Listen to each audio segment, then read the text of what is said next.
All right, ladies and gentlemen, boys and girls, degenerates of all ages, welcome to yet another edition of that Fuzzing Rock Show. I know that the opening is a little different because, yeah, we can't. I don't know. The music's just kicking our ass. Every time we try to play something on here, even though the track that I use is called Adrenaline, it's off a website called Toontank, which is supposed to be royalty free.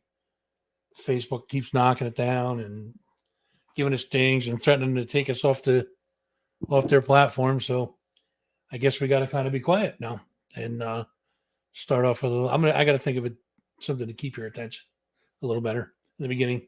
I know looks staring at the thing is boring, and I apologize for that. So first, we're going to start off with our sponsor. It's 518guitar.com. If they offer affordable guitar lessons, excuse me, I'm having a little trouble tongue-tied today.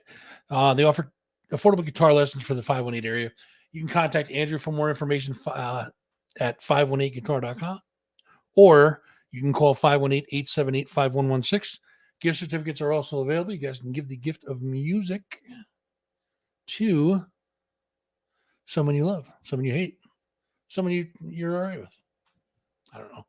Give the gift of music to somebody, right? I don't know, man. I don't even know what the hell is going on tonight. So those of you who are joining us tonight for the Powerhouse interview, it's coming up in just a few minutes. I got to take care of a little show business real quick first. Our social medias, if you guys are on the YouTube side, it's youtube.com/that Fuzzing Rock Show. If you guys wouldn't mind, just click that subscribe button and the little notification bell. That way you'll know when we go on the air. If you're on the Facebook side, it's facebook.com/that Fuzzing Rock Show. Give us a follow over there. Quick like on the video would be a nice thing too, and we appreciate it. Also, we're on TikTok and Instagram at that Fuzzing Rock Show. Also, check out Nippertown.com. Nippertown.com has everything you guys want to know about local music, local entertainment, local arts, local restaurants, whatever you want local. Go to Nippertown.com. You'll find it on there. Also, you can check out Nippertown Radio, which you'll find on the top leader bar there. You can find Nippertown Radio. It's 24/7, 365, all local, 24 hours a day. And make sure you're, of course, checking out Capital Underground. Ralph does an amazing job with that. Make sure you're checking that out. Capital Underground is exclusively on Nippertown.com as well. We do have a pair of tickets to give away tonight to this show that so here's what we're doing, guys. We're interviewing all 7 bands for this Brick by Brick tour kickoff party, which is going to be July 8th. It's a Friday at Empire Live. Take a shot, Trace.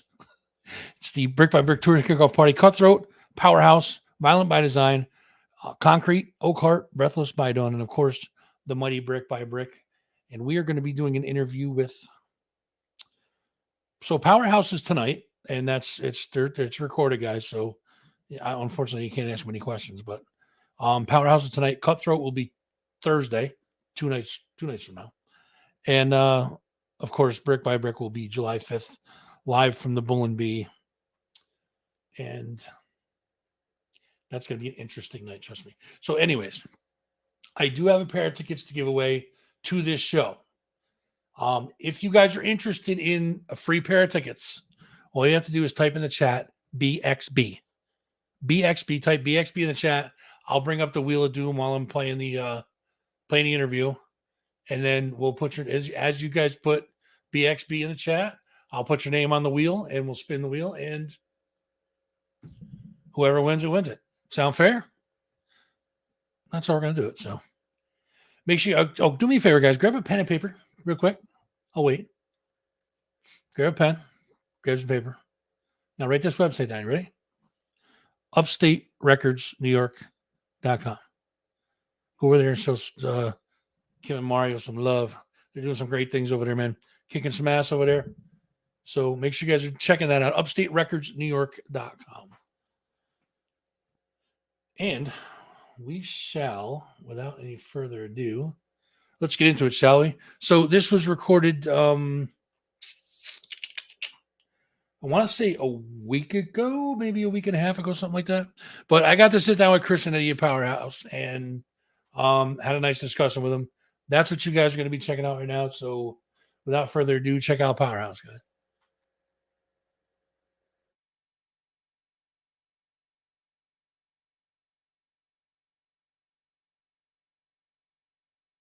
What's going on, degenerates? Hey, I got an amazing interview for you guys today. It's being brought to you exclusively by those at Nippertown.com. That's us at Nippertown.com. And also, of course, at that Fuzzing Rock Show. We are honored to have on our little broadcast today, Cris and Eddie from the band Powerhouse. Gentlemen, thank you guys so much for stopping by. Great to see you guys. Welcome to the show. What's up? How you doing, Bo? Dude, I'm doing all right, man. I'm getting excited for the show. You guys are going to be at Empire Live June 8th, and there's a hell of a lineup for that. We'll get into that in a little while, though. So we're going to talk about you guys first, though, because, well, that's why you're here ultimately. But so you guys got your start in like 93, I think, right? A little earlier than that, but A little earlier than that? it was before Cris. It was like late 91, early 92. Okay, all right. It was a different singer, different guitarist, different drummer. So, and then Cris joined in 93, late 92, I think. Gotcha. Yeah, it was. I think there was some. Yeah, it was. But 93 kind of seemed to be when things really solidified. Yeah, that's when we actually started recording and playing shows and stuff like that. So Now, from that time to now, in your guys' opinion, how has the scene changed, or has it changed? Yes.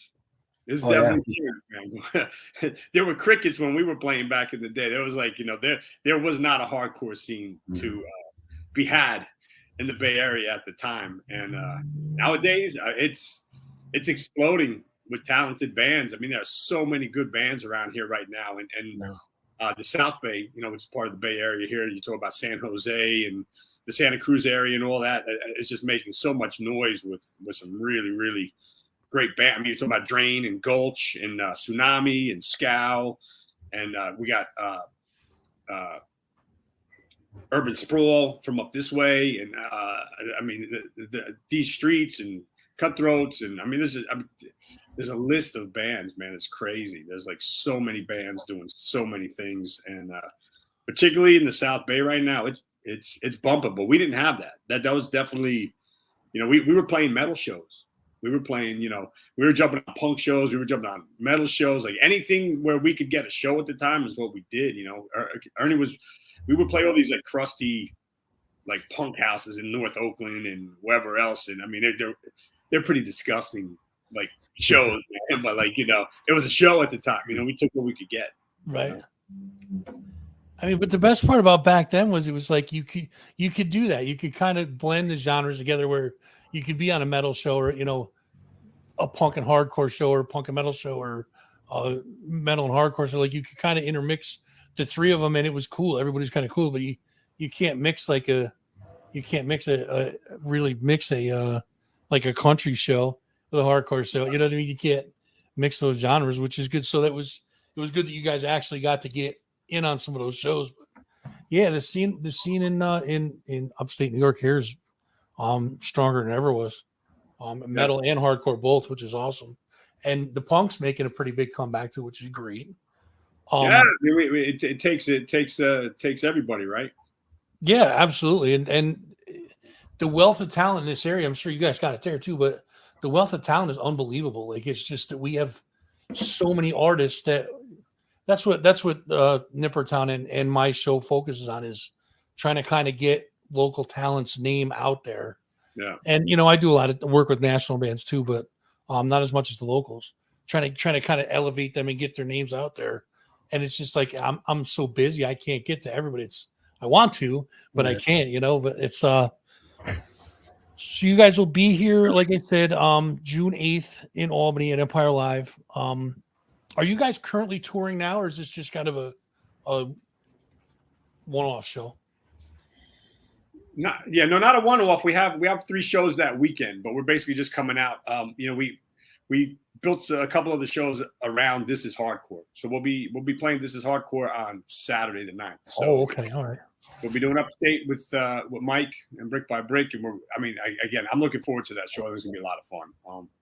We're looking forward to the Friday the 8th, and then we'll be in Philly on the 9th, and then we go up to Boston, and we'll be playing over at the Zuzu, which is part of the Middle East, and that'll be on that Sunday. But it'll just be those 3 shows. You know, we're all responsible. We're grown up now. We got to go to work and shit like that. Day jobs suck. Adulting sucks. Yeah, it does. Being responsible sucks, dude, for sure. So now, speaking of touring, do you guys have any tour stories that stand out in your mind, good or bad, that if somebody came to you like me and asked you, like, hey, what's one of your most memorable tour stories? Can you pull one out just like that and say, yeah, it was definitely this? Or go ahead. Yeah, there's a ton, man. For me, one of them is, Hatebreed had rented an RV in the West Coast, and they were traveling all around the States, but they ended up being in the East Coast. So they called up Chris, I think. Hey, man, can you guys do us a favor? Pick up the RV and take it back with you guys. We'll hook you guys up with shows and stuff like that. And this was 97, 98, Chris? Yeah, probably. Yeah. And so, I think we flew out there. We took the RV with them, and then they booked a couple of shows with us in Connecticut. I think we did like New York, Coney Island High, and pretty much drove it all the way back across the country for them. And, they repaid us by, hey, we'll get you some shows, you get some money, and, at least for gas and stuff, So it was pretty fun. We ended up hanging out with them a little bit and got to see, like Warren and Royce up there, and played with Sick of It All. It was awesome. Maximum Penalty. That was one of my favorite memories, driving back in an RV and just, enjoying the travel. what about you, Chris? I would say we were out with Agnostic Front in Europe, and they decided, these guys, you put Stigma and the rest of Powerhouse together, and it's going to be a wild night. And so these guys are on the. So this is the thing: when you go with Agnostic Front to Europe, they're like kings. And these guys had literally. So this is they were just coming back on Something Gotta Give, and it was Kabula, and it was Stigma, and it was Roger, and then they had Willie Shepler. It was supposed to be Jimmy Coletti, but Jimmy Coletti wasn't able to go. He got shot actually, and he survived, thank God. But yeah, right before the tour, so Will Shepler jumped on, which was dope because we love Willie. We'd already been out with him with Madball and stuff, and sure. And so it was great, and we were out, and so Agnostic Front's like kings in Europe. Like, I mean, they're just. And everybody, you go out there, everybody's really proud of their regional beer and shit. And so they all would, not only would there be piles of beer in the backstage all day long, they'd be coming out with hand trucks at the end of the night and like pushing it onto the bus. And Roger and the tour manager at the time, Marcus, would be saying, no, like trying to push it back. And these guys were just like so adamant that they needed Agnostic Front to take the beer. And so all this beer would end up, after these guys were drinking all day, all the beer ends up on a hand truck full of beer ends up on the bus. Along with, nobody had regular bottled water. They always had like this gas water, they call it. It has like bubbles in it and shit. And it sucked. No one wanted to drink it, but, you always ended up with tons of that too. Right. And so we got all this shit on the bus, and these guys started raging. And I was like, yeah, you know what? Fuck it. I'm going to bed. Like, I got to rest my voice. I got, I'm just going to, I don't drink. I like to watch these guys go wild and shit sometimes, but there's really times like, yeah, I was like, I've seen this before. I know how this ends. I'm going to bed. And anyway, we wake up the next day, and I find out that, like, so not only Roger's bummed, like the bus is wrecked. The bus is wrecked. There's broken glass everywhere. There's food smashed into everything. I find out that Willie, he got so hammered. We had this bus driver named Knuckles, and we called him Knuckles because he had a bunch of his fingers that got cut off. They were like missing. So, he just had these little stubs and shit. And Willie had gone up to the front of the bus, and he's telling Knuckles, pull over, Knuckles, pull over. And Knuckles is just like, he speaks German. He doesn't speak English. He's just kind of shaking his head at him or whatever. Right. Actually, excuse me, I got to back up here. So these guys are raging. Willie had gone toward the front of the bus. These guys started throwing the bottles of the gas water. and they hit Willie in the nuts. And Willie hit the ground and was laying in the aisle of the bus for a pretty long time. Right. And then Willie decided to get back up a little while later when he came to. Tells Knuckles, "Hey, pull over, pull over." Knuckles doesn't pull over. Willie throws up all over the front of the bus. So now there's puke at the front of the bus. There's food that broke. Turns out Stigma was having these guys break bottles over his head, while they're drinking the shit in the back of the stage. Yeah, "Hey, come here, kid.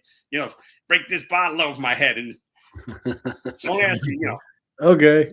don't tempt, particularly Ernie, don't tempt him with some shit like that, because he was all about it. So like, bink, bink, and they're smashing bottles over Stigma's head and shit, and they're all just like thinking it's the greatest shit ever. And that was one of those. That tour was kind of epic. There's people getting knocked out and shit getting broken and fucking buses being wrecked, but it was a good time, man. It was definitely a good time. Now I know you said that they're like kings over there. Yeah. Meaning over in Europe and all that. Yeah. And that leads me to my next question. Do you notice a difference between US audiences and European audiences? Or let's say international audiences? Yeah. Yeah, for sure. I mean, Europe really seems to truly appreciate live music still. I mean, I kind of feel like maybe live music is taking a shift again here too, but it seemed like there's quite a run where the DJ ruled supreme in the States. Everybody wanted DJ shit, and it's got its place too. But it's kind of cool when you get to see a live, see a band get up there and do their thing. But Europe never lost that. Like they definitely, they embrace it big time. And when you go, you're treated like a human being when you go to Europe. Like the venue has like a kitchen and they serve you food, and there'll be showers, and they're set up in a way where it's just kind of like you can feel civil and like a human, not just right. Like, oh yeah, go play this show and then beat it and figure out where you're gonna sleep and sorry your stomach's empty and all that shit. I like to see that change a little bit here, but Europe seems to have a better way when it comes to that kind of stuff. Yeah, you get that whole. By the way, the door wasn't that good, so you don't get your 500, you get 300. Yeah, that bullshit. Yeah, no. Yeah, that happens a lot. So now let's say worldwide, I know you guys have been all over the place. Do you guys have a favorite venue to play? Do you guys have that one venue that you're just like, this is the spot for us? I like SO36 in Berlin. They always, hey, come on down, come hang out. Let's barbecue. Let's any requests on food wise and beer, and we're like, oh, tons of beer. We didn't really care, but SO36 has a great vibe, and it's in the middle of the city of Berlin, so it gets packed, and everybody appreciates the opening band to the headliner. Of course, a different vibe with the headliners, but they appreciate all the opening bands, the middle bands, and they support too. They buy your merch, they'll buy your gear, which is amazing. It was amazing. Oh, that's great. What about you, Chris? Yeah, well, so my favorite place is a place that I've been booking shows at since 2007 called the Parkside, and we just played for the first time in November there. But I've been doing shows there forever, and I put so many bands in that room, and it's got a good family vibe. It's like it's a dive bar, and they're proud of it being a dive bar and whatever. But it's got a little stage, and it's a small room, so it packs in, but it screams. The sound is insanely good.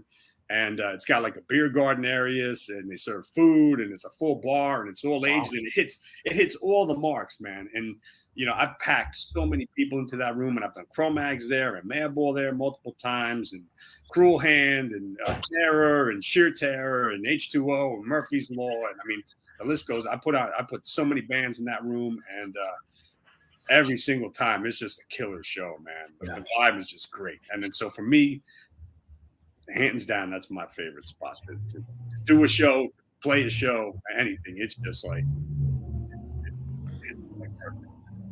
it's the place to be, right? Yeah. So now, were you?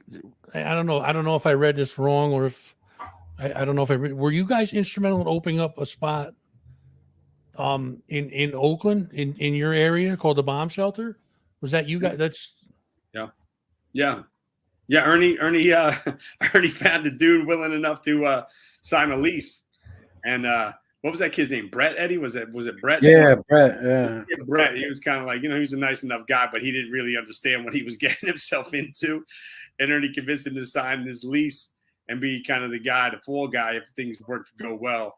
And we built a stage and kind of like a shell, and it was like it had been an auto body shop. And all right, we turned it into this venue, and it made it, less than a year, but in the course of that year, it had some pretty sick shows, man. We, VOD and Agnostic Front and AFI and Redemption 87 and who else we put in there? Was Hatebreed in there? Did Hatebreed play there? Murphy's Law played there. We did Crucial Barbecue with them outside, which was dope. Murphy's Law and Cost of Alarm.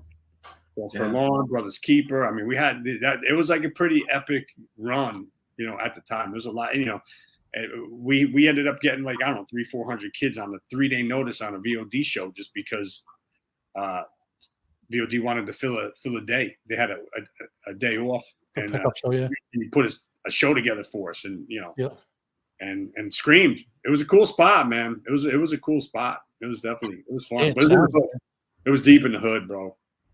It was deep in the hood. So it's when you tell kids, like, hey, park here, hang here.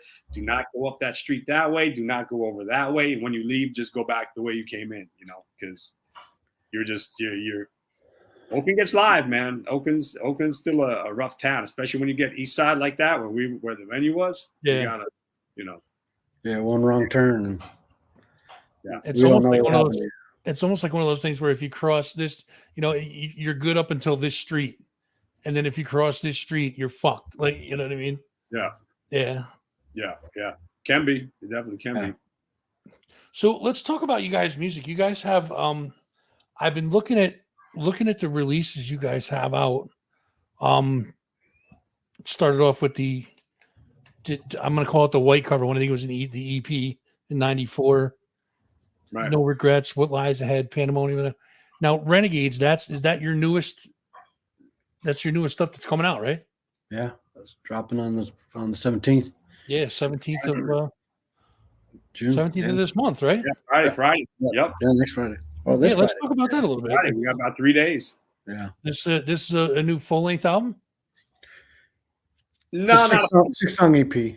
Six-song EP, okay. Yeah. I mean, it's I suppose for what it is, people would say, 6 songs, but it's actually it's like 16 or 17 minutes. They're full songs. It's not, but as I was kind of watching the trends of things, a lot of people, it seems like releases have shortened, and it seems like, it's almost kind of what people have an attention span for anymore. The way life has shifted, and it just seems like, and it seemed like it was appropriate amount. It seemed like, let's get 6, what we feel are good, bangers. Let's get 6 bangers on there. Yeah. And just come out with some really strong shit, and hopefully gets well received, Yeah, when I first started doing this whole interview thing and doing the show and stuff like that, I was doing a lot of research, and you have to look at like this will probably be a 40-minute interview, 30 to 40 somewhere in there. I usually do a week-long hour-long show, or a weekly hour-long show, and I'm doing research, and the average attention span for somebody watching a video, music or otherwise, is 18 seconds. Wow. Like, how the hell can you get anything out of, I can remember, hitting play and then having to flip the tape over, but listen to the whole goddamn thing. You know what I mean? 18 seconds. Like, what do you get out of music in that? Yeah.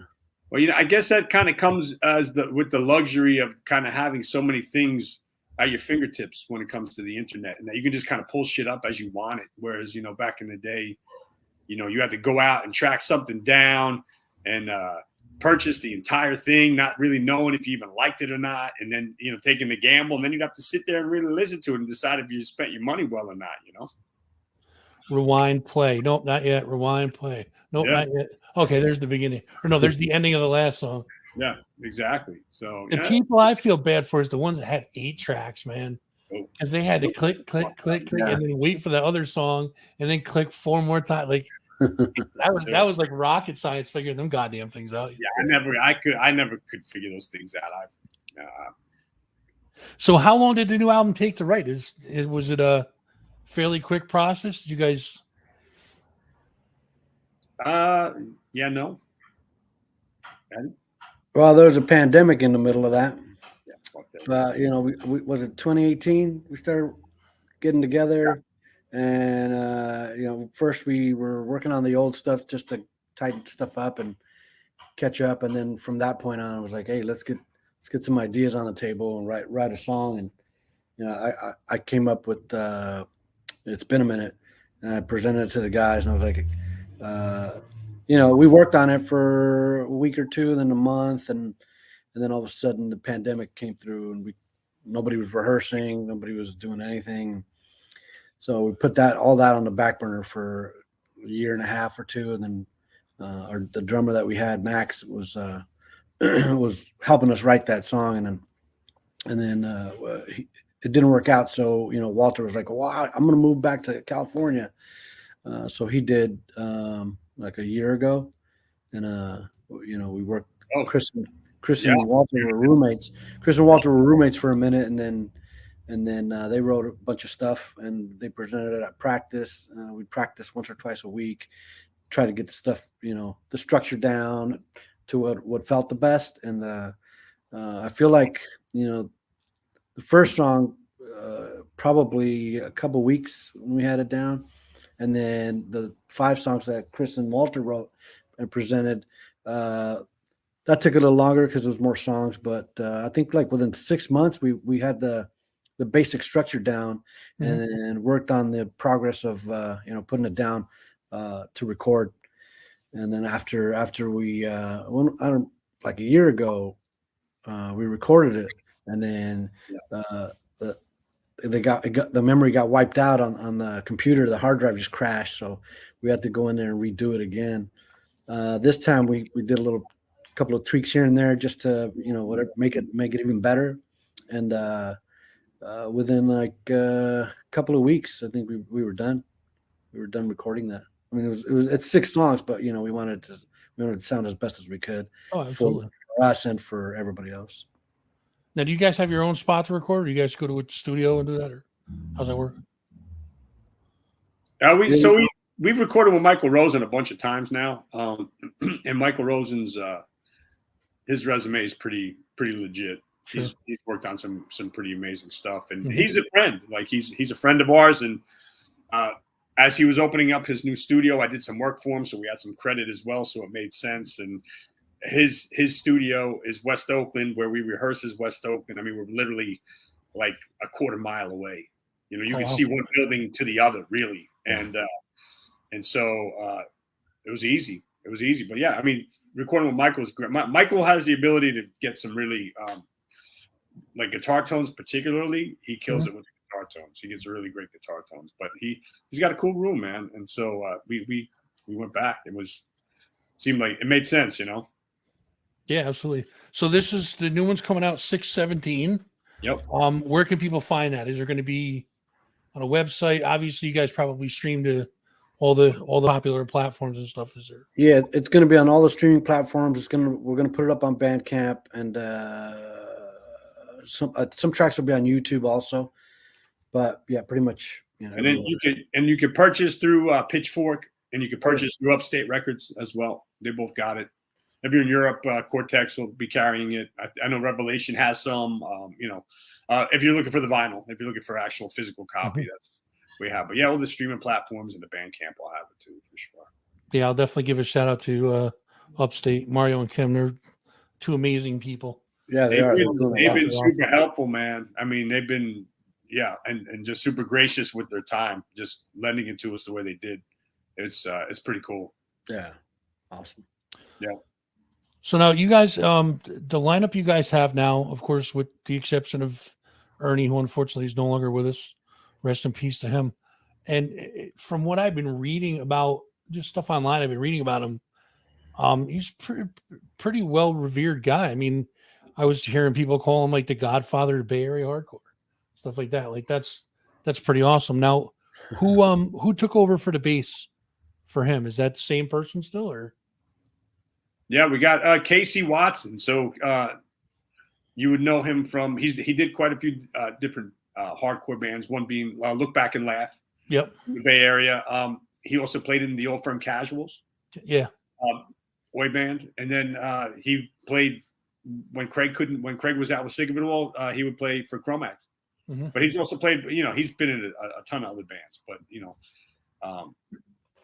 he's the man with the skills. But he also has a presence on stage, which was required because Ernie was a big personality for sure. People loved him, people feared him. There's a lot of different things about Ernie, but he was very charismatic for sure. And there needed to be a presence on stage. We had to make sure that that felt familiar. Yeah, sure, absolutely. Casey does a great job with that. So now we got you guys here locally, June 8th. That's at Empire Live in Albany for the Brick by Brick tour kickoff. July 8th. July 8th. I'm sorry. I did write June. I'm an idiot. Sorry about that. July 8th.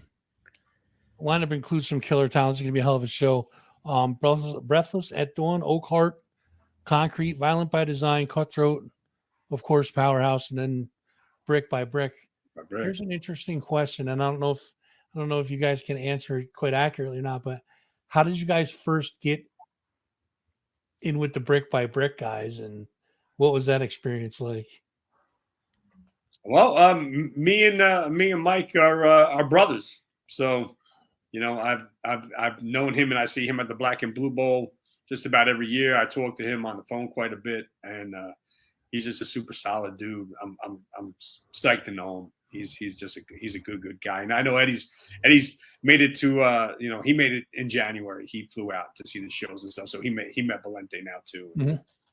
Yeah, he's a great guy, man. He puts in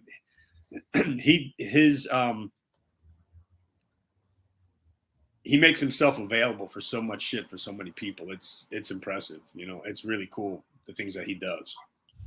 So yeah, but I know I've known him and Traj and all these guys for years.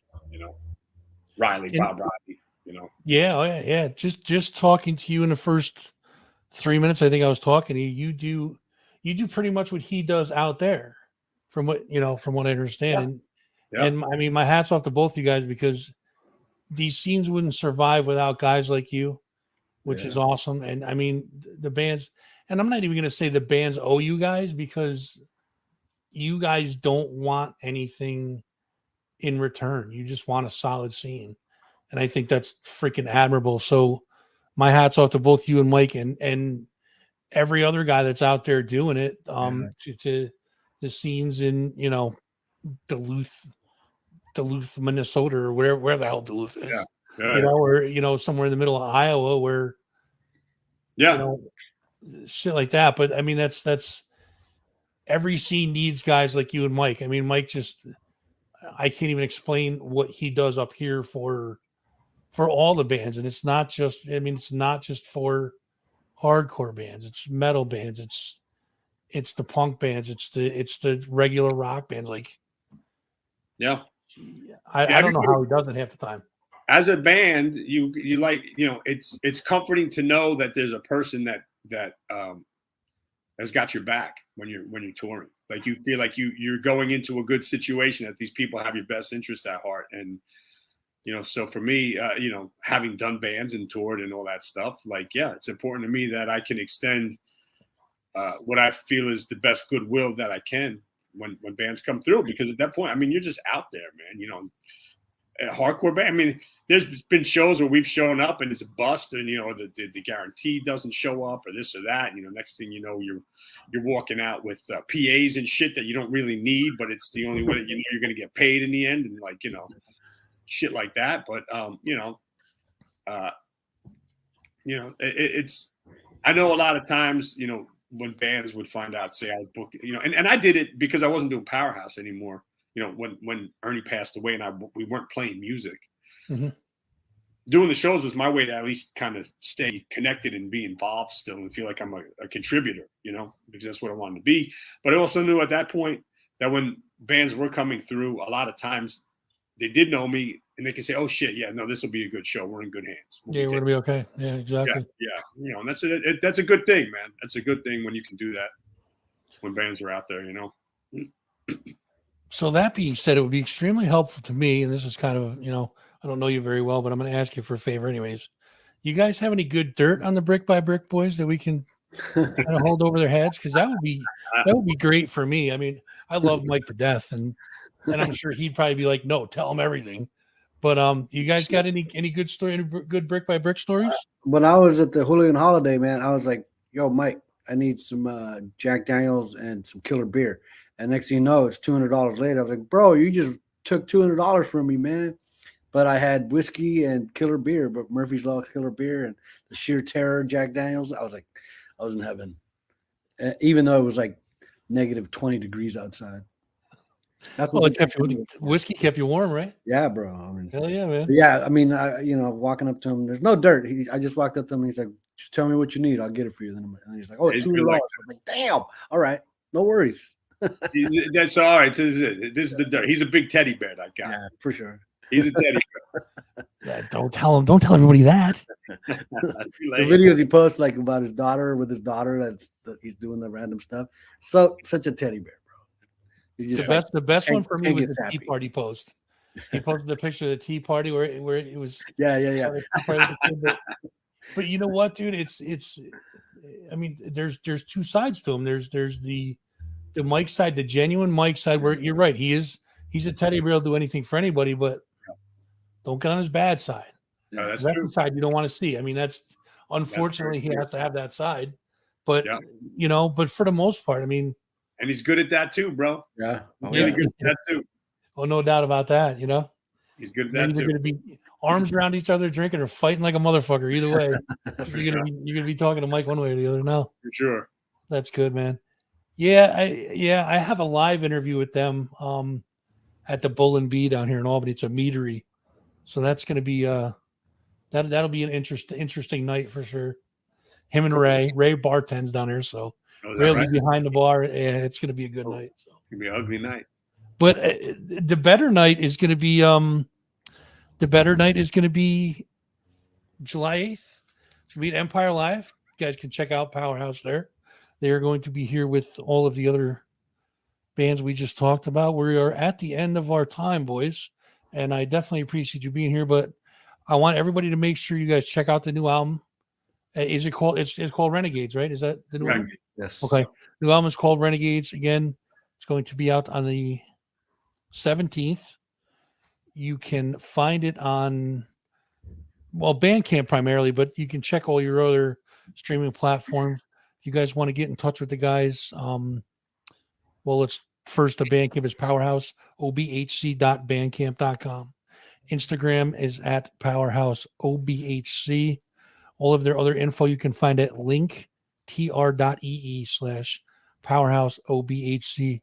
Boys, do you have anything else you guys want to talk to the folks about while we still got you here? I'm excited for Albany because we missed the opportunity in January, so we feel like making that up to people that are going to be there, and hopefully they catch us, and it's going to be a good time. It's going to be a good time. Yeah. Shout out to the big teddy bear Valente for setting us up, getting us on the show. We appreciate it. That bill was already in place when I contacted him, and he was willing to put us on. So that was really huge of him to do that. And we really appreciate it. But yes, we're looking forward to getting up to Albany, make up the show that we weren't able to do in January. So we're excited about it. And thanks so much for your time here, Fuzz. This has been great. I appreciate you. Yeah, bro, dude, it's my pleasure. Believe me, I would sit here and talk to you guys for hours if I could, but I'm not that important, so I'm not going to go there. Oh, but you're doing important stuff, man. Important. We look forward to seeing you guys. It is going to be. That show is going to be the stuff nightmares are made of, and I say that in the best way possible. It's going to be an unbelievable time. Yeah. I can't wait to meet you guys in person, shake your hands, and rock out with you guys. Cris, Eddie, thank you again for taking your time to hang with us. Definitely looking forward to seeing you guys in Albany on the 8th, and that's all I got for you. Thank you. Thank you, man. Appreciate it. Have a good one. Ladies and gentlemen, Powerhouse. Take care, boys. Thanks, guys. Take care.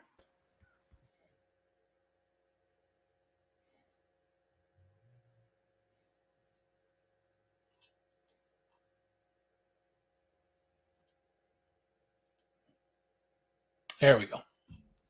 Yeah, I had a lot of fun with those guys. Definitely cool to talk to. Make sure you guys are going to that show Friday, July 8th. It's going to be an amazing time. It's the Brick by Brick Tour Kickoff Party featuring Cutthroat, Powerhouse, we just talked to there, Violent by Design, Concrete, Oakland, Breathless by Dawn, and of course, Brick by Brick will be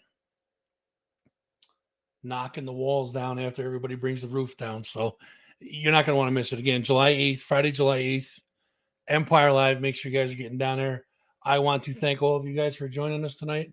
We only had one person type BXB in the chat. So what I'm going to do is I'm going to hold the tickets until Thursday night and we'll give them away on the Cutthroat interview. So, Mike Demizio, make sure you're tuning in Thursday night, 7 p.m. for the Cutthroat interview. We'll put the tickets on that night. Sound cool? Yeah, that's it for me, guys. I'm done. Thank you for joining us for the Powerhouse interview. Brought to you by Nippertown.com. Make sure you guys are going over there. Nippertown.com. Also on Facebook, Nippertown518. And that is that's the Facebook page. Make sure you guys are going over and check it out. Check out Capital Underground Monday mornings, 9 a.m. Usually, anyways, 9 a.m. And who am I forgetting? Let's throw Mr. Wortman some love. LeftHandCreations666.com. Go over and check that out. All of the photos that Mr. Wortman takes are available to make prints out of. All you got to do is get a hold of him, send him a message on Facebook. And that is LeftHandCreations666.com. Check that out over there. 518guitar.com. Offers affordable guitar lessons for the 518 area. You can contact Andrew for more information at 518guitar.com, or you can call 518-878-5116, and they will take care of your guitar needs. Check that out over there. Oh, there he is. Thanks, Jim. Yeah, Chris, unbelievable. Jim's unbelievable. All right, boys and girls, that's my time. You know what that means. We are going to... Well, this one I can play. All right, so I'm out. Make sure tune in 7 p.m. Thursday night to Cutthroat interview. That was another good one for sure. So already recorded, ready to play for you guys. Thursday evening, 7 p.m. Make sure you guys are checking that out. And get the fuck out of here. Will do. Put it in the books, guys. I'm done.